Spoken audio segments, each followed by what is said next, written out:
Hello, this is lecture 34, and we are in the 11th week of the Law and Economics. And the current topic right now is the tort law. This is the second lecture of tort law. In the textbook, it's chapter 6. Okay, I explained that tort law is about accident, and the purpose, objective of tort law is in order to have the accident under control, people should be careful. In other words, people should be precautious. So the precaution level should be proper. And how can the legal system and the court make people to maintain the proper precaution level? I mean, think about driving a car. In the city, inside the city like Seoul, it's usually your speed should be under 50 kilometers per hour. Okay? So anything over 50 kilometers per hour, you're careless from legal point of view, and probably you would be caught by the policeman and you should pay something. Or if there's a car accident and the other party was driving 30 kilometers per hour, you are driving 70 kilometers per hour, you should pay everything for the damage on your car, the other person's car, person injured, and things like that. Okay? So the law on speed is, the purpose is that make people to be slow enough so that the car accident would be decreased. But what would be the better way than prevent car inside the Seoul city? If there's no car, maybe just buses and subway, or not even bus. Everybody should use subway. No cars and buses and things like that. Either you walk to work, walk to school, or using subway. Then I'm pretty sure there would be no car accident in Seoul. Nobody would die. But then that is too careful. I mean, car is so convenient. If without a car, even though there's a subway, the subway would be packed. So inconvenient. And then maybe the time from your home to school would be doubled. And people spend not only 1 hour on the street, but 2-3 hours on the street. That is a huge waste of their time and the natural wealth. So basically, the Korean government know that by allowing car, even though it's under 50 kilometers per hour, some people would get injured by car accident. Some people would die by traffic accident. But that is better than not allowing car at all, because the economic blow and inconvenience would be so enormous. Okay.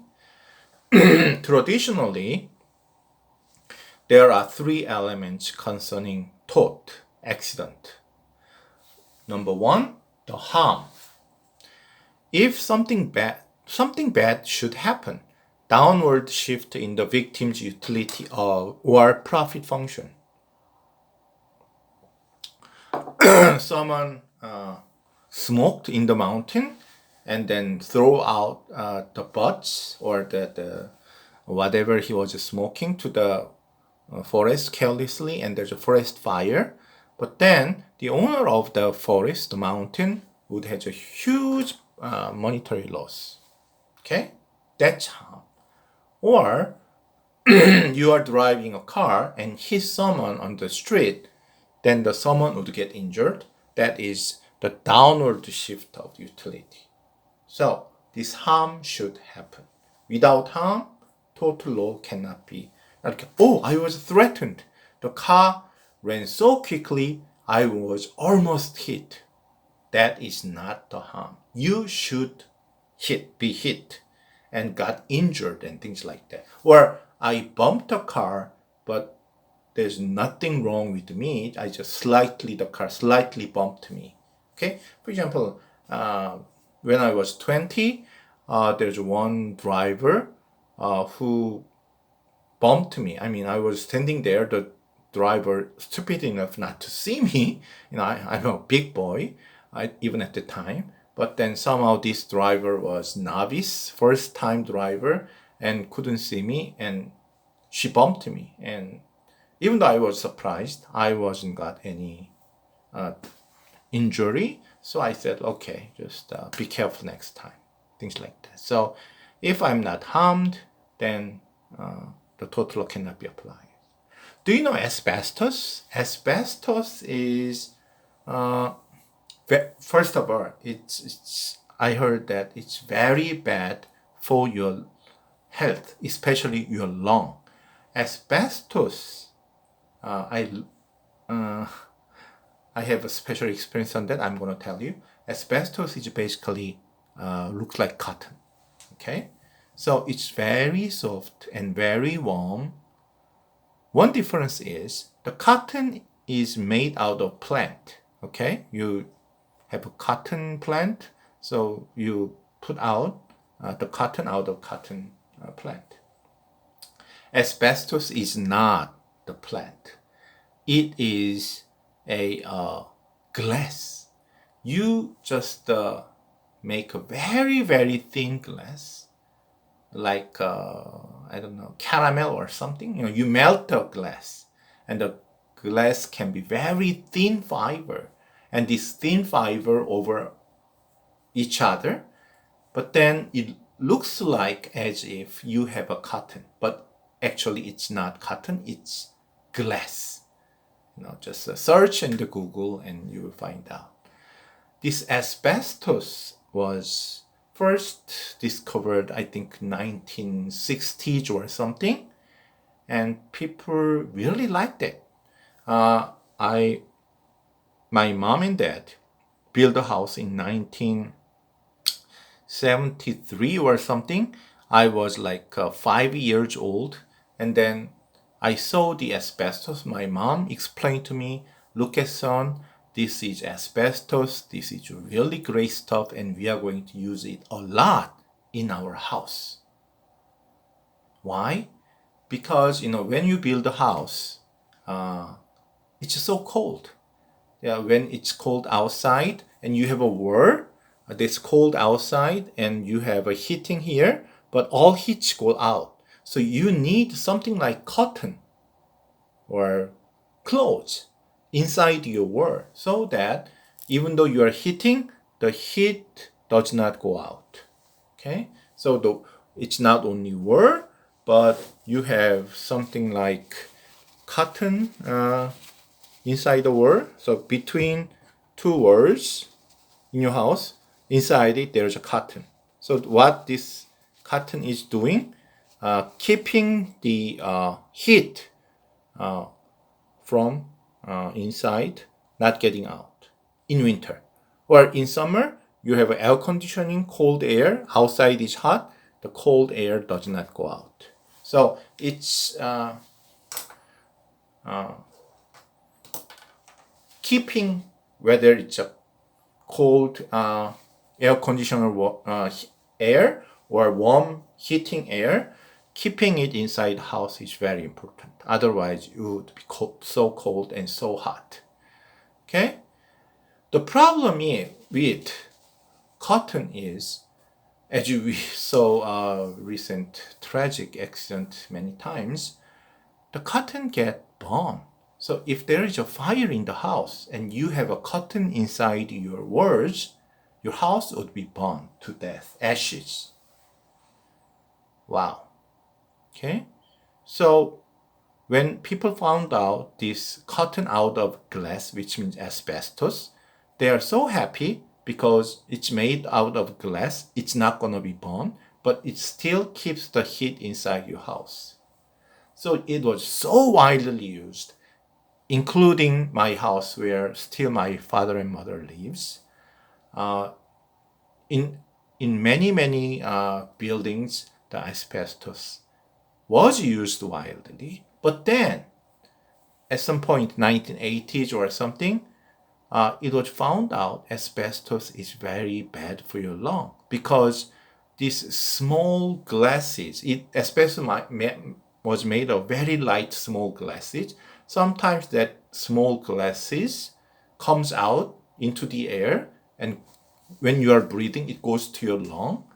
Then, like a million knives, it kills your lung. So the person who worked with asbestos at first generation, maybe 10% of the people die. But then they do not die immediately, they die 10 years later. So I was working at construction company, Professor Han, Mr. Han, working at construction site. I didn't know what I was dealing with, but later I found out it was asbestos. And I sued the company that they made me work with asbestos. But then I would say with 10% of chance, I would die by lung cancer. Okay? But that does not mean that the company should pay you. They pay you only when you actually get the lung cancer out of asbestos. Same for the tobacco. You're smoking cigarettes every day, and you have a very high chance of getting sick, getting cancer or something in 30 years later because you smoked 30 years. But that doesn't mean tobacco company pay you because you didn't get the cancer yet. So the harm should something actually already happened. Okay, but still this anyway. So cause, when the harm happened, another thing is cause. For example, go back to asbestos.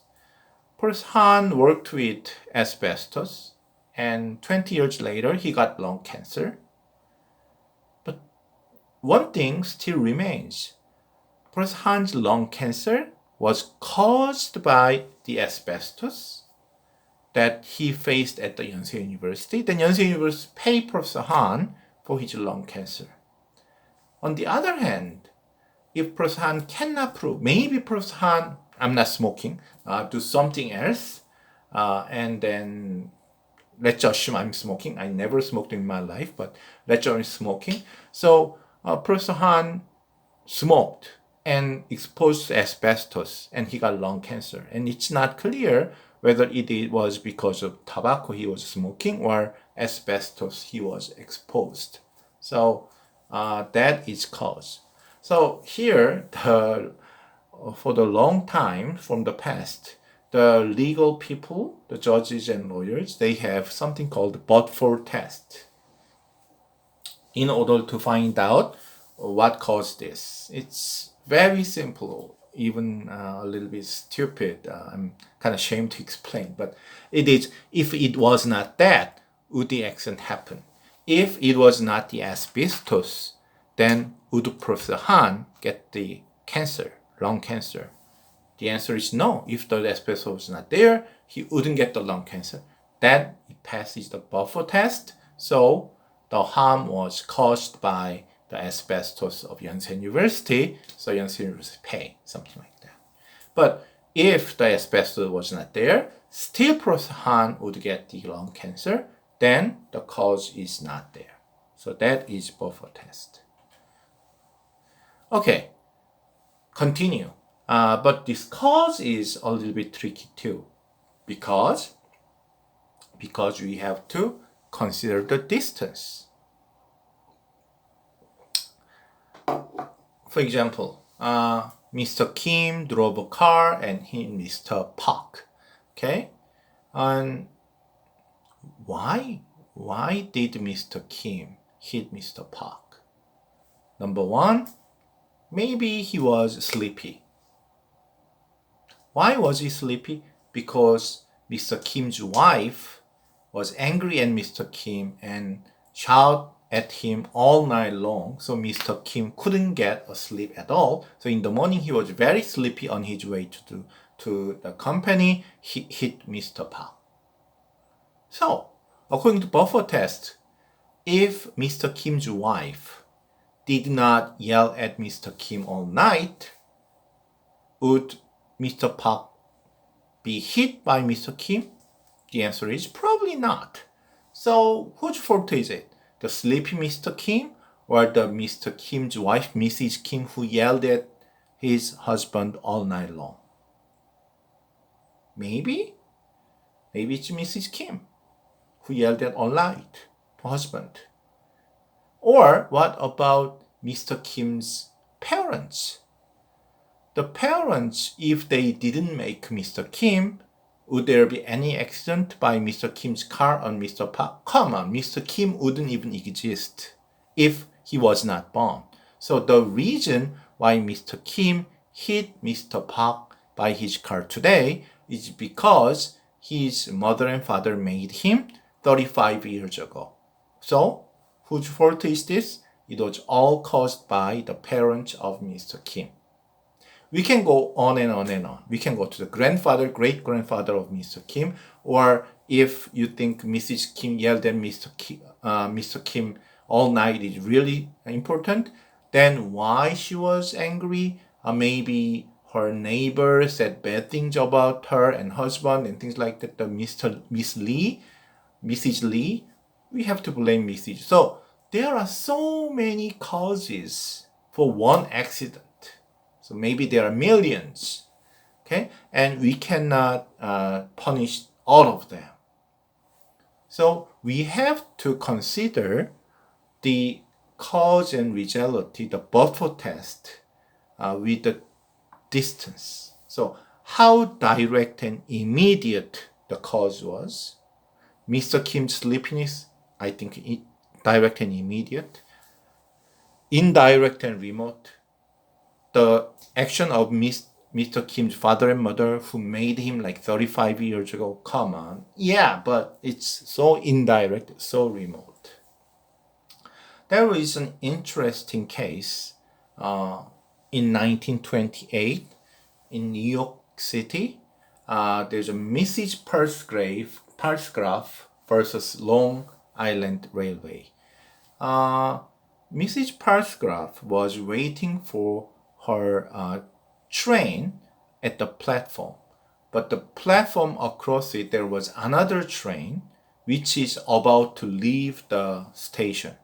But then a salesperson with a very heavy bag was running to get on the train. And the train, of course, belonged to the Long Island Railway. And the person who is working for the Long Island Railway saw that salesman trying to get on train with a very heavy bag.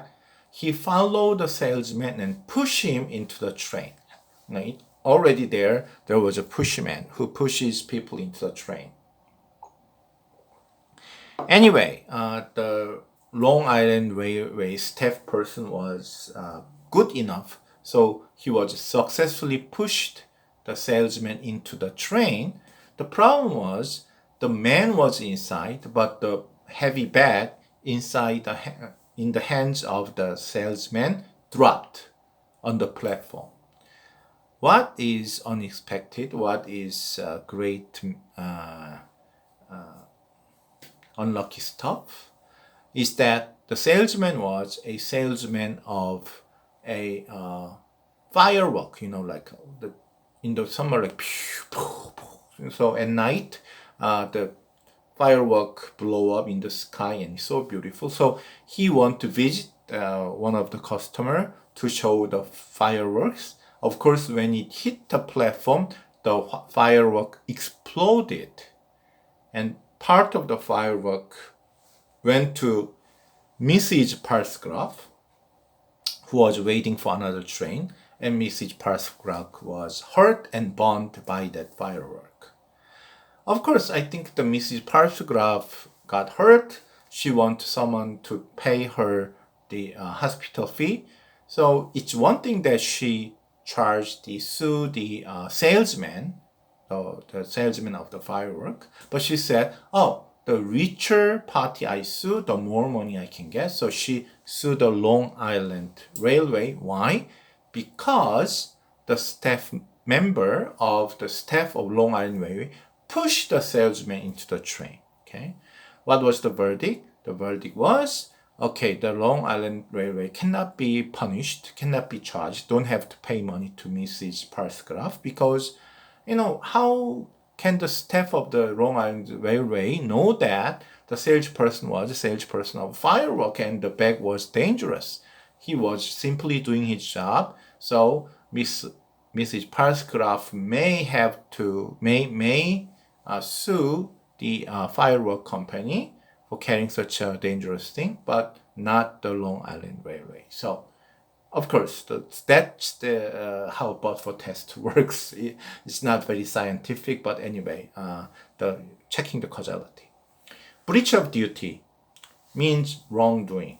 Okay, let's say you want to cross, you walked onto someone, and then you found out there was a person lying on the street, and in front of the person there was a taxi. So obviously the taxi hit the person and the person got injured. So the harm was proven, the person got injured, that was harm, and taxi hits the man. Everybody saw it. So that is cause. But does that mean that the taxi driver should pay the person for the hospital fee and other damages? Not necessarily. Why? The taxi driver was like 40 kilometers per hour in an area where the limit is 50 kilometers per hour, so he was slow enough. And the car has a green light. On the other hand, the person who was hit, the pedestrian, okay, the person who is walking, the pedestrian traffic light was red. So the person should not cross the road. It was the taxi has the right to run through the cross, but then it was the pedestrian who violated the traffic signal. The taxi didn't. It didn't violate anything. But then the judge might say, come on, you crossed the road on the red light and hit by a taxi. The taxi didn't do anything wrong. There's no wrongdoing from the taxi's point of view. So when there was a car accident, we saw that there was harm and cause. But if there's just no breach of duty, there's no wrongdoing, the tort law might not be applied. Okay? But this third point, breach of duty, brought up very interesting and important point for this lecture on tort law. That is strict and negligence. Okay? Until now, you saw a lot of law and economics, and law and economics works this way. You want to have an efficient result, efficient action. Here, the efficient action is people should be not too careless, not too careful, properly careful enough, like proper level of precaution. We would say proper level of precaution, like careful, just properly careful, okay? And always that is the purpose, and how the action and result is the purpose. How can you achieve that? That is the rule, the law. We want to have a law and rule in order to implement that proper action and result. So how can you make people careful enough? Not too much, not too less. There are two competing rules, mainly competing: strict liability and negligence. What is strict liability? The three elements we have talked about, the harm, cause, and breach. The negligence asks people to, if my car hits someone, and if we are under the negligence rule, it checks, there was any harm, the person got hurt, was it caused by Person Han's car, or if Person Han did anything wrong, and it's all end. Okay? If all three things happen, then the law says, Person Han, you should pay certain money for the victim, the person who hit by your car. Okay. On the other hand, strict liability, they do not ask about breach of duty. Oh, there was a person hit by your car. So the person got hurt, that's harm, and your car hit him, that was cause. And I said, come on, I was slow enough, I didn't do anything wrong. No. Our country is strict liability. If your car hit someone, we don't care whether you were careful enough, you did anything wrong. You have to pay for the hospital fee and everything. Okay? If it's negligence, if you are under speed limit, you are in the green light and everything, then you don't have to pay. So that's the difference. Asking the breach of duty to or not asking that. Strict liability has been the law of the human being, human society, until the 19th century. So just 100-something years ago, every country in the world used strict liability, mostly. But then, in the 20th century, which means 1901, 1910, 1920, in the 20th century, the countries around the world, societies widely begin to use the negligence rule. I mean, it's not in the book, but after a brief thinking, I realized why. I mean, when there is an accident, I said, as natural, there's a harm, you check the harm, you check the cause, things like that. But the CIA, CSI, Criminal Scientific Investigation or something, it's so, you found out someone bleeding on the street. Obviously, there was a car hit this person, but instead of bring him to the hospital, the car ran away. That's very common. When there's no CCTV and things like that, when I was younger, like 30 years ago, there are so many news on TV that somebody was hit by a car, but the car was not found. We call it bangsonia or something. And then it's very difficult to find out the car. So who caused it? Okay? So find out the harm and finding out who caused it. Like you have a lung cancer, but then finding out the lung cancer was caused by asbestos is not an easy job. So only finding out harm and cause is not easy. On top of that, if someone asks you to check the breach of duty, 200 years ago, there was horse carriage, no CCTV, no cameras, no mobile phones. And then someone was hit by a horse and the law says, you should check whether the horse was running too fast or not. What do you mean too fast? Over 30 kilometers per hour. 30 kilometers per hour? How can you measure that? Somebody said the horse was very fast. Somebody said the horse was slow. So basically, the scientifically measuring the breach of duty, wrongdoing, like how fast the horse is, what was the signal at the time, it's impossible without CCTV and without the speed gun. But then in the 20th century, we have cameras, we have a speed gun. Now police can measure the speed of car and horse. Now, because negligence is a more logical rule, but it was not enforced before because scientifically we cannot efficiently figure out whether there's a wrongdoing or not. But now scientifically that's possible, so people begin to use.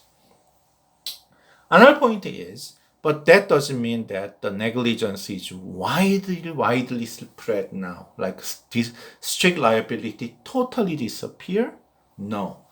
Somehow strict liability disappeared in the 20th century, but at the end of 20th century and the beginning of 21st century right now, in some part, the negligence rule disappear and strict liability reappear. That is, if I tell you in advance, we are going to talk about that more later. That is in the area of where the consumer good.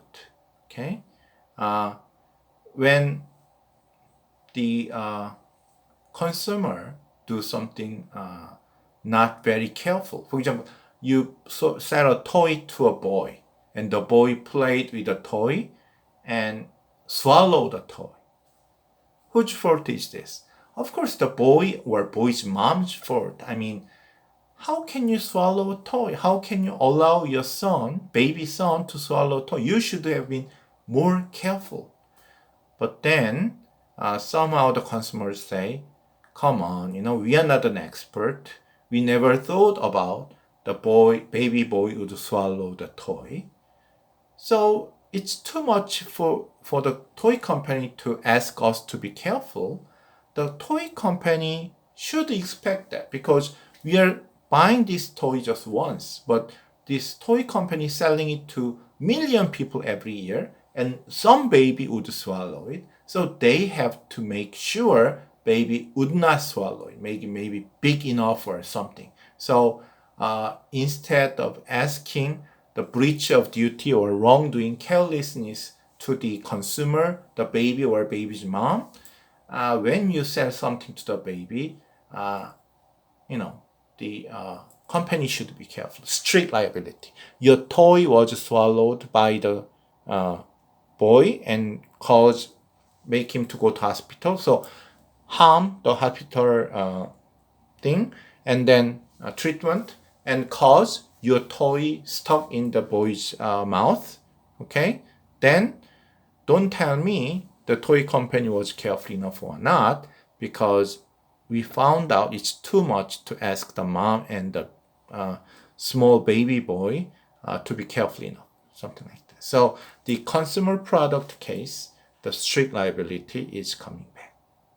Okay, this is the end of lecture 34, and tort law is something involved you might not expect at this point, but it severely involved mathematical calculations, namely the differentiation. So we are going to get into that from next class. Thank you.